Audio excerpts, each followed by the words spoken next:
خیبر پختونخوا میں جو انتخابات ہوں گے ان کے انعقاد کے لیے کیا تیاری کی جا رہی ہے. ہمارے وزیر اعلیٰ صاحب جو ہے وہ پن بجلی منافع میں پنسے ہوئے ہیں, امن و امان کی صورتحال دیگر اس چیز میں یار انتخابات کرنا آپ کی ذمہ داری ہے. آپ سابق حکومت اور آنے والی حکومت کے درمیان ایک برج کا کردار ادا کریں.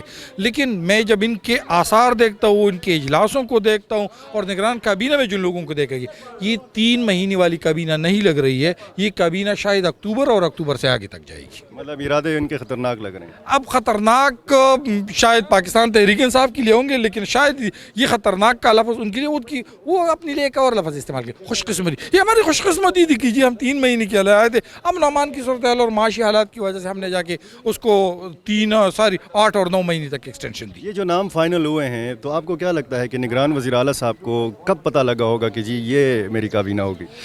2 نام جو تھے اس نے نگران وزیر اعلیٰ صاحب نے خود ان کا انتخاب کیا تھا. پہلا نام جو ہے وہ قصوریہ صاحب کا ہے. یہ پی ایم ایس آفیسر تھے اور ان کے ساتھ تحصیلدار رہ چکے جب یہ خود آفیسر تھے.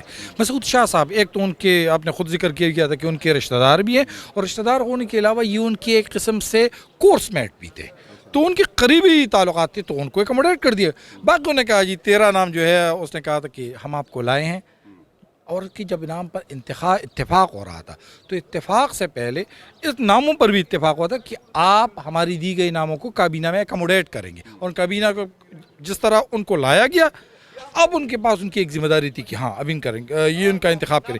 کابینہ میں کچھ نام پی ڈی ایم کی جماعتوں کے, کابینہ میں کچھ نام پاکستان تحریک انصاف کے, اور کچھ نام اہل دانش کے.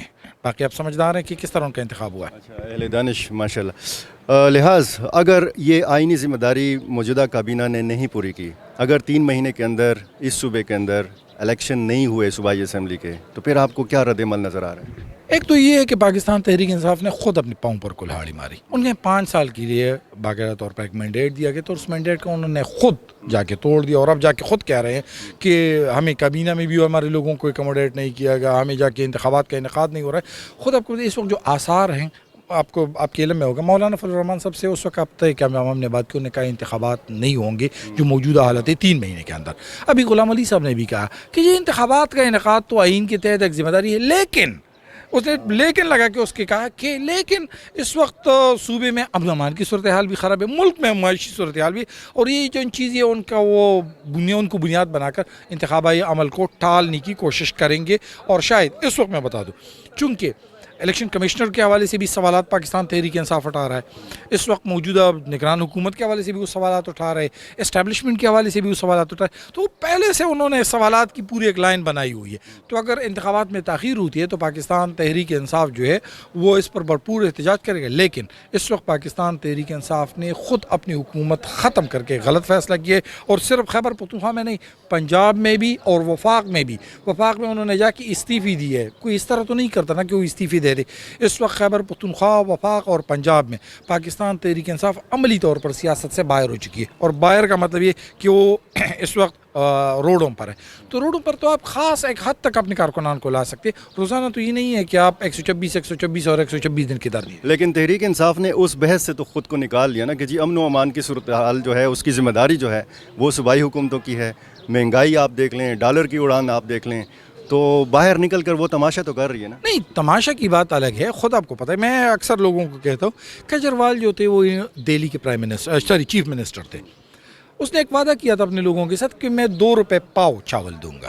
پہلی مرتبہ جب وہ آیا تو انہوں نے وفاق سے پیسے مانگے کہ یار میں پیسے, مجھے 2 روپے چاول دینے پاؤ. وہ پیسے اس کے پاس تھے نہیں, وہ ممکن ہی نہیں تھا وہ عمل. اس نے استعفیٰ دے دیا. پھر کچھ عرصے بعد انہوں نے ایک انٹرویو دیا تھا انڈیا ٹوڈے کو, اور کہتا ہے کہ یار میں نے ایک بات سیکھی ہے, سیاست میں آپ جو بھی کریں نا, جتنی بھی وعدے کریں نا, پورے ہو یا نہ ہو, آپ نے کرسی کو نہیں چھوڑنا ہے. پاکستان تحریک انصاف نے سب سے بڑی غلطی یہی کی ہے کہ انہوں نے کرسی چھوڑ دی. عملی طور پر اس وقت صاحب اختیار پی ڈی ایم ہے, اور وہ جا کے آپ کو خود پتہ ہے اس شیر شاہ سوری پل کے قریب احتجاج کا کیا مقصد ہوتا ہے, اور اس اسمبلی کے اندر احتجاج کا کیا مقصد ہوتا ہے. اس کا احتجاج کور کیا جاتا ہے, پوری میڈیا اس کو کور کرتی ہے, لیکن بدقسمتی سے پاکستان تحریک انصاف نے خود فیصلے کر دی.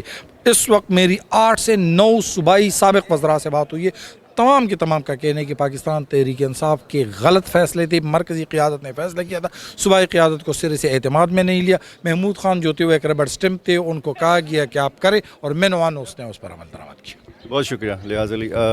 جو ناظرین صوبے کی سیاسی صورتحال ہے اس حوالے سے ہم مزید بھی آپ کو اپڈیٹ کرتے رہیں گے, اسی طریقے سے اپڈیٹ کرتے رہیں گے. ہمارے ساتھ رہیے. بہت شکریہ.